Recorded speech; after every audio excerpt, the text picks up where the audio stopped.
Hello, so I'm going to be talking to you guys tonight about gender-based medicine. This video is for nurses, radiologists, respiratory therapists, pretty much anybody in the health care field. I'm going to start off with the difference between gender and sex. So gender is shaped by culture, social expectations, and behaviors assigned to being male or female. And sex refers to the genetic makeup, internal reproductive organs, and the organization of the brain of individuals that distinguish themselves as male or female.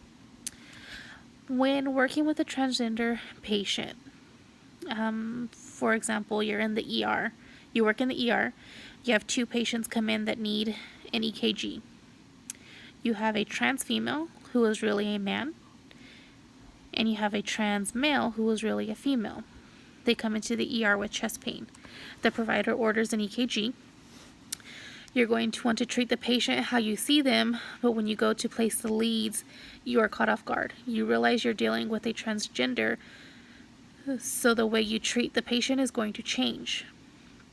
You will need to confirm with the patient and inform the patient that you need to identify and treat the patient by their sex. And it is because they are going to have different diagnoses and different medications for males and females. Doing an EKG, you're going to place the leads the same way as you would for a male or female. That doesn't matter. But in order to make sure they receive the correct care they need, they will be treated by their sex. Male and females will always be affected differently. When treating transgender patients, you have to be careful that you're prescribing them medications for the sex they actually are. If you're presenting as a woman, but they are really a man, you have to treat them as a man, vice versa. You don't want to give a female patient testosterone that you would give a male. I mean, yeah, females can take it, but you just have to be very careful.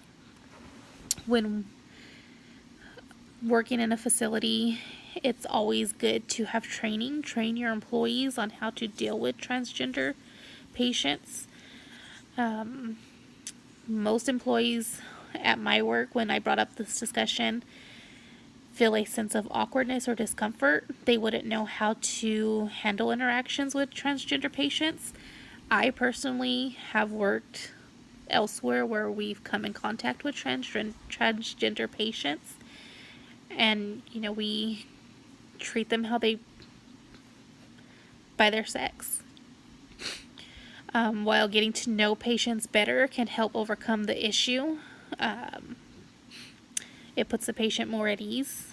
One concern in working with transgender patients is that the healthcare professional may offend the transgender patient. It's important to have open discussions with the person. Ask them, which gender do you identify with? Do you prefer to be called a he or a she?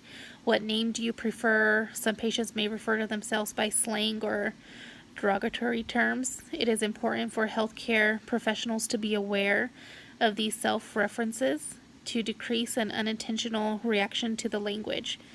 It is also important to gain awareness and understanding of the population of transgender patients and to provide cultural sensitive care.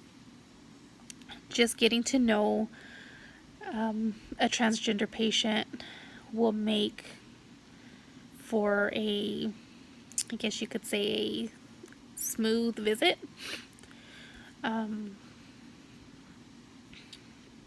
Trainings do help. Where I used to work, we had a class for transgender patients because a majority of our patients were transgender. We had to go to a class so that we would know how to treat them. Working where I work now, I have been able to train the employees that I work with on how to handle this type of situation. I actually work with a transgender, and they identify as the sex they were born. It's just instead of looking at a male, you're looking at a female. And there's nothing wrong with that.